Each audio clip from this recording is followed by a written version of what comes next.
আর যে পাঠ্যপুস্তক আছে, পাঠ্যপুস্তকের মধ্যেও আমরা পশ্চিমবঙ্গের জন্মদিনের ইতিহাস সেটাকে ঢোকাবো।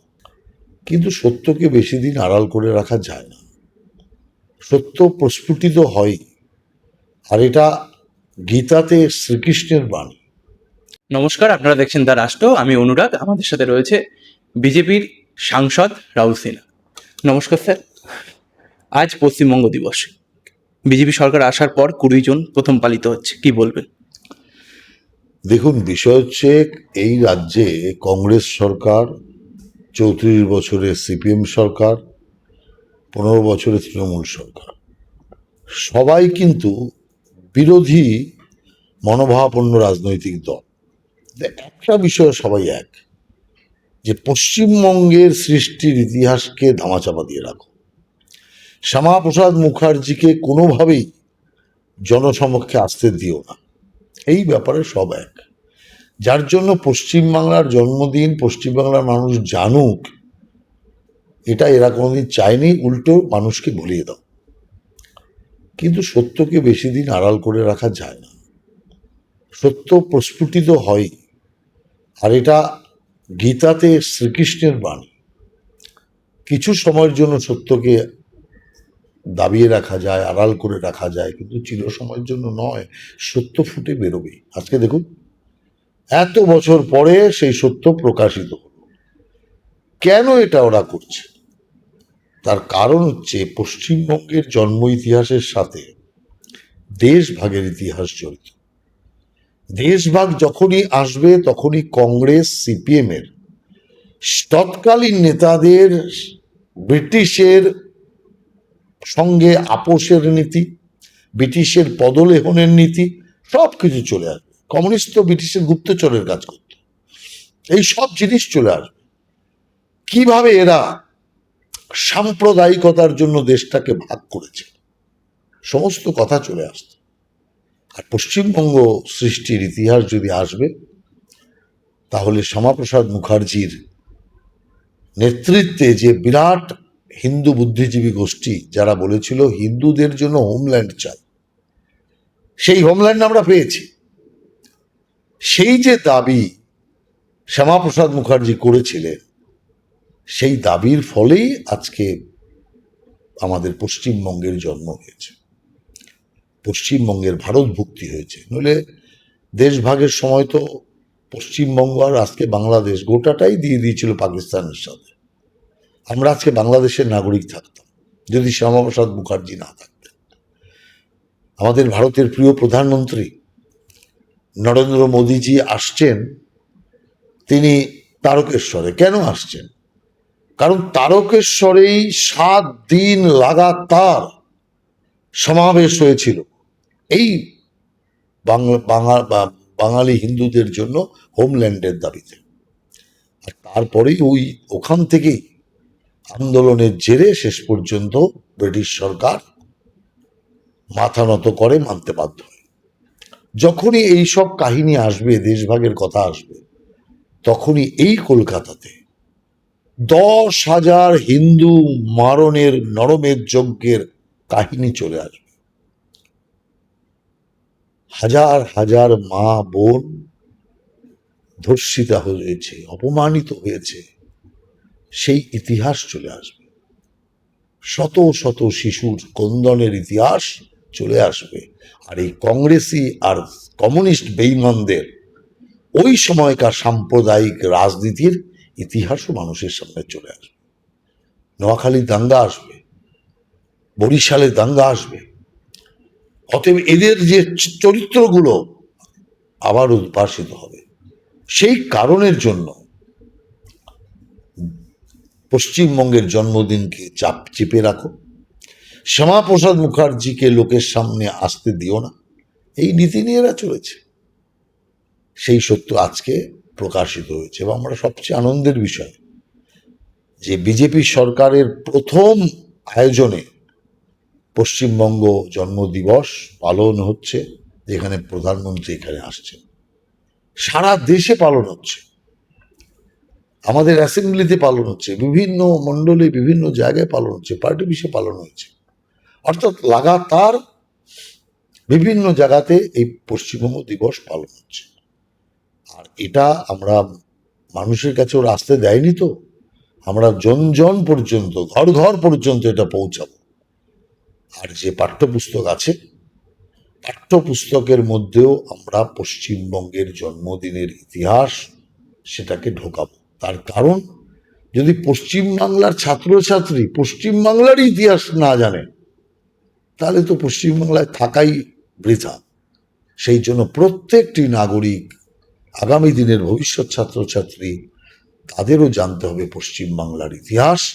আর এই ইতিহাসকে চেপে রাখার একমাত্র কারণ হচ্ছে এই বিশ্বাসঘাতক বেঈমানরা ব্রিটিশের সাথে মিলে, সাম্প্রদায়িক মুসলিম লীগের সাথে মিলে এরা যে হিন্দু নরমের যজ্ঞ চালিয়েছিল, সেই সমস্ত চোখের সামনে চলে আসবে বলেই সিপিএম, কংগ্রেস, তৃণমূল একযোগে এটাকে বাধা দিয়ে এসছে, কিন্তু শেষ রক্ষা করতে পারল না। মমতা বন্দ্যোপাধ্যায় ইচ্ছাকৃতভাবে 20 জুনটাকে 2021 সালে সম্ভবত খেলা হবে দিবস বলেছিল, কি বলবেন? খেলা হবে হচ্ছে বাংলাদেশের স্লোগান। উনি করেছিলেন এই জন্য, উনি ইসলামিক দুনিয়ার কাছে দায়বদ্ধ ছিলেন ভোটের বিনিময়ে পশ্চিম বাংলাকে বাংলাদেশ করাব। যে কারণে খেলা হবে বাংলাদেশের স্লোগান এই পশ্চিমবঙ্গ দিবসের দিনে আনলেন, যাতে এটা নষ্ট হয়ে যায়। পশ্চিম বাংলার নাম পরিবর্তন করার জন্য প্রচুর চেষ্টা করলেন, কারণ পশ্চিম বাংলার নামের থেকে পশ্চিমটা মুছে দিতে পারলে তাহলে দেশ ভাগের ইতিহাস মুছে যাবে। সেটা করে ব্যর্থ হলেন, কিন্তু চেষ্টা করেছিলেন। এর সাথে সাথে এই যে জয় বাংলা, জয় বাংলা কার স্লোগান? মুজিবুর রহমান দিয়েছিল, ওটা বাংলাদেশের স্লোগান। সেটাকে এখানে আনার মানেটা কি? খেলা হবে বাংলাদেশের স্লোগান, জয় বাংলা বাংলাদেশের স্লোগান, সব স্লোগান এখানে আনছে। তার একটাই কারণ হচ্ছে যে ওখানকার ইসলামিক দুনিয়ার যারা মমতা ব্যানার্জিদের গডফাদার, তাদেরকে বোঝাচ্ছে যে আমরা এক এক করে এগোচ্ছি, স্লোগান ঢুকিয়ে দিয়েছি, মুসলিম অনুপ্রবেশকারীদের বাংলাদেশিদের ঢুকিয়ে দিয়েছি, নাগরিকত্ব করিয়ে দিয়েছি, অতএব বাংলাদেশ বানিয়ে দিতে বেশি দিন লাগবে না। কিন্তু ভাবতে পারেনি ধর্মের কল বাতাসে নড়ে, এই রকম পরিণতি হবে এটা বুঝে উঠতে পারেনি। সেই জন্য আজকে দেখুন কি অবস্থা। পৃথিবীতে কোনো রাজনৈতিক দল 1.5 মাসের মধ্যে এই অবস্থা হয়? কিছু লোক বেরিয়ে যায়, কিন্তু আজকে প্রশ্নতে মমতা ব্যানার্জি তৃণমূলের কেউ কিনা, এটা হচ্ছে প্রশ্ন সবচেয়ে বড়। কারণ তৃণমূলের সব বড় বড় নেতারা তো একদিকে, মমতা ব্যানার্জির সাথে তো কেউ নেই, অভিষেক ব্যানার্জির সাথে কেউ নেই। অতএব মমতা ব্যানার্জি আজকে তৃণমূলের কেউ কিনা, এটা হচ্ছে সবচেয়ে বড় প্রশ্ন। কালকে হয়তো শুনলে আপনি অবাক হবেন না যে তৃণমূলের যারা নেতারা আছে তারা হয়তো মমতা ব্যানার্জিকে পার্টি থেকে বের করে দিল, সাসপেন্ড করে দিল, এক্সপেল করে দিল। আশ্চর্য কিছু নেই, কারণ আপনি দেখছেন যে মমতা ব্যানার্জিও বুঝতে পারছে সংকট, যার জন্য তৃণমূলের যে পাহাড় প্রমাণ টাকা এখন লুকোনোর জন্য এর অ্যাকাউন্ট তার অ্যাকাউন্টে টাকা ঢুকাচ্ছে। ওরই পার্টির নেতা, ওরই প্রিয় নেতা, ওরই প্রিয় ভাই অরূপ বিশ্বাসকে চিঠি দিয়ে বলতে হচ্ছে ব্যাংককে যে 2000 কোটি টাকা আমার এখানে এসছে, এটা আমার নয়, এটা সিজ করা। তার মানে তৃণমূলের যখন বুঝেছে অ্যাকাউন্ট নিয়ে ভাগাভাগি হবে, এবার পার্টি ভাগাভাগি হচ্ছে, অ্যাকাউন্টও ভাগাভাগি হবে, তাড়াতাড়ি করে টাকাগুলো অ্যাকাউন্ট থেকে বের করে তার অ্যাকাউন্টে ঢুকিয়ে দিয়েছে। তার মধ্যে অরূপ বিশ্বাস একজন। ওরম আর কার কার অ্যাকাউন্টে ঢুকেছে সেগুলোর তল্লাশি চলছে, খোঁজ চলছে। অতএব কাউকে ছাড়া হবে না। অতএব এই যে তৃণমূল কংগ্রেস কেন এই অবস্থা, পাপে পাপে যে পাপ তৃণমূল কংগ্রেস করেছে, দুর্গা মাতার ওপর পাপ করেছে, জগন্নাথ দেবকে নিয়ে রাজনীতি করেছে। যদি বিশ্বাস এবং আস্থা ভক্তির জন্য জগন্নাথ মন্দির দীঘাতে স্থাপন করত তাহলে কিছু হতো না, কিন্তু পুরীর জগন্নাথ দেবকে অপমান করে কাউন্টার জগন্নাথ দেবকে এনে রাজনৈতিক হাতিয়ার করেছে জগন্নাথকে। রামজিকে অপমান করেছে, যে রাম বিদেশি, রাম বিদেশি, রাম আমাদের কেউ নয়, রাম এখানকার লোক নয়। রাম মন্দিরের আন্দোলন করার জন্য, রাম নবমী পালন করার জন্য জেল খাটতে হয়েছে, লাঠির বাড়ি খেতে হয়েছে। অতএব এই অভিশাপ, আজ তৃণমূলের এই অবস্থা। একটা সহজ কথা প্রচলিত আছে, পাপ বাপকেও ছাড়ে না। আজ দেখুন, নইলে 1.5 মাসের মধ্যে, ভারতে তো নেই, পৃথিবীতে কোনো উদাহরণ আছে বলে আমার জানা নেই, যে মূল পার্টি, সবচেয়ে ছোট পার্টি মানে বিন্দুতে পৌঁছে গেছে। আর আমি তো আগেই ভবিষ্যৎবাণী করে রেখেছি, যে মমতা ব্যানার্জি ছাড়া তৃণমূলে কেউ থাকবে না, কেউ থাকবে না। আপনি দেখুন, সব প্রিয় প্রিয় লোকেরা, যাদের জন্য উনি কত এই ইলেকশনেও গলা ফাটিয়েছেন, তাদের সার্টিফিকেট দিয়েছেন, তারা সব ছেড়ে ছেড়ে চলে যাচ্ছে। মমতা ব্যানার্জি একা থাকবে, আর কেউ থাকবে না, কারণ অভিষেক ব্যানার্জিও জেলে চলে যাবে। তো এই হচ্ছে অবস্থা, এই হচ্ছে পরিণতি।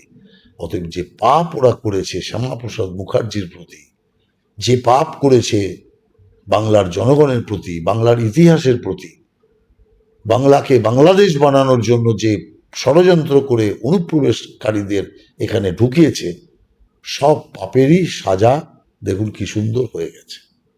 সেই জন্য আমি মনে করি যে হাজার চেষ্টা করেও না শ্যামাপ্রসাদ মুখার্জিকে আড়াল করতে পেরেছে, না পশ্চিমবঙ্গের জন্মদিনকে লুকিয়ে রাখতে পেরেছে।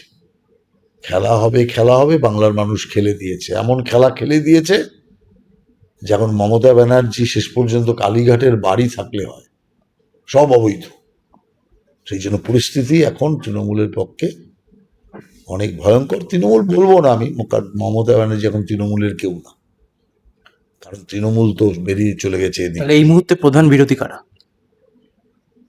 প্রধান বিরোধী বলে কিছু নেই, যারা বেরিয়েছে তাদের মধ্যেই হবে কেউ। আপনারা কাকে মনে করছেন? ও এখন কিছু বিরোধীই নেই, আগে তো যে যার অবস্থান ঠিক করুক। অতএব মানুষ পুরোপুরি বিজেপির সাথে, যারা ভোট দিয়েছিল বিরোধীদের তারাও এখন বিজেপির সাথে। অতএব মানুষই যেখানে সবাই বিজেপির পক্ষে, সেখানে বিরোধিতার কি আছে? কোনো বিরোধী নেই এখন, এখন বাংলা বিরোধী শূন্য। আমার শেষ প্রশ্ন, পশ্চিমবঙ্গবাসীর জন্য পশ্চিমবঙ্গ দিবস নিয়ে কি বার্তা দেবেন? না, পশ্চিমবঙ্গবাসীকে আমি ধন্যবাদ জানাবো, শুভেচ্ছা দেব। পশ্চিমবঙ্গের ইতিহাসকে মানুষ জানুক, পশ্চিমবঙ্গ দিবসকে মানুক, কারণ বহু মানুষের আত্মত্যাগ, বলিদান, বহু মা বোনের কান্নার মাধ্যমে এই পশ্চিমবাংলা সৃষ্টি হয়েছে, হঠাৎ করে আসেনি। অতএব বাংলার মানুষ সেই ইতিহাসকে জানুন, সেই মানুষগুলোর প্রতি সহানুভূতি দেখান, শ্রদ্ধা দেখান, তাদের আত্মত্যাগকে স্মরণ করুন এবং পশ্চিমবঙ্গের জন্মদিনে আনন্দ করুন। অনেক ধন্যবাদ।